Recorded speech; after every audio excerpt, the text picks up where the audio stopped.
Excusez-moi pour mon retard, mais il dépendait évidemment de la SNCF et je crois que tout le monde connaît leur réputation à ce sujet. Merci donc au PDF de nous recevoir aujourd'hui. Merci surtout à vous d'avoir fait le déplacement, parce qu'en ces temps de monde consumériste et individualiste, il est rare de trouver des âmes et des bonnes âmes capables de donner un peu de temps et un petit peu d'argent pour notre cause nationale. Pour reprendre le langage de l'ennemi, nous pourrions presque dire que les nationalistes sont des humanistes. En effet, nous avons l'esprit éveillé sur les dangers qui nous menacent.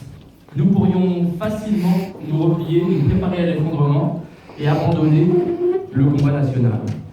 Nous pourrions abandonner le reste de la population en cessant d'être le dernier rempart contre la destruction de notre civilisation.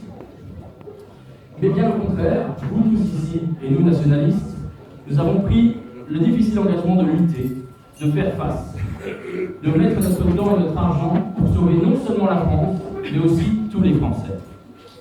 Une maxime résume bien cela: notre combat a très peu contre presque tous, pour tous. Malgré cet engagement pour le bien public, nous sommes souvent insultés par toutes sortes de lignes de vertu grassement subventionnées par l'État, et à commencer bien entendu par les journalistes. Ces derniers nous affublent souvent du doux nom de nostalgiques. Mais sommes-nous nostalgiques? Bien évidemment.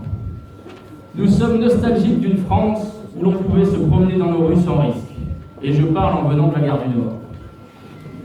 Nous sommes nostalgiques d'une France où l'argent ne régissait pas l'amour et les relations sociales. Nous sommes nostalgiques d'une France où l'Église catholique défendait les intérêts catholiques. Nous sommes nostalgiques d'une France où les mariages contre nature n'étaient même pas imaginables. Nous sommes nostalgiques d'une France où l'avortement ne supprimait pas 250 000 petits Français par an. Nous sommes nostalgiques d'une France où l'on s'occupait de nos anciens sans les mettre dans des mouroirs avec prochainement l'euthanasie. Nous sommes nostalgiques d'une France où le chômage était anecdotique, d'une France où le suicide ne faisait pas 27 décès par jour, et notamment chez les agriculteurs. Nostalgique d'une France où le droit du sang régnait. Nostalgique d'une France où un étranger arrivé en pirogue la veille n'était pas fait français le lendemain.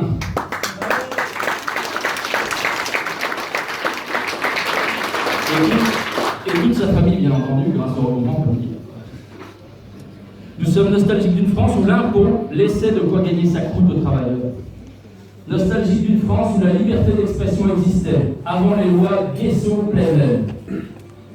Nostalgique d'une France où l'État ne signait pas de protocole d'accord avec le CRIF, la LICRA ou la LGBT.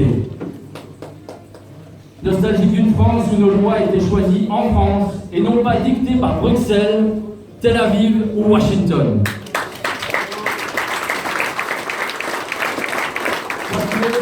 Quoique Washington fait quelques progrès en ce moment. Nous sommes nostalgiques d'une France où nous avions choisi nos héros. Vercingétorix, Charlemagne, Sainte-Jeanne d'Arc bien sûr, Charles Martel. Nous sommes nostalgiques de De Gueldre, d'Ofcar, Bastien Thierry et de l'OAS qui a sauvé l'honneur en Algérie.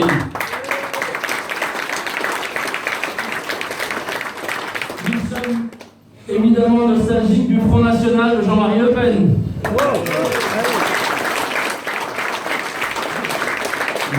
sommes nostalgiques de cette France qui était fière de ses familles, de son travail et de sa patrie.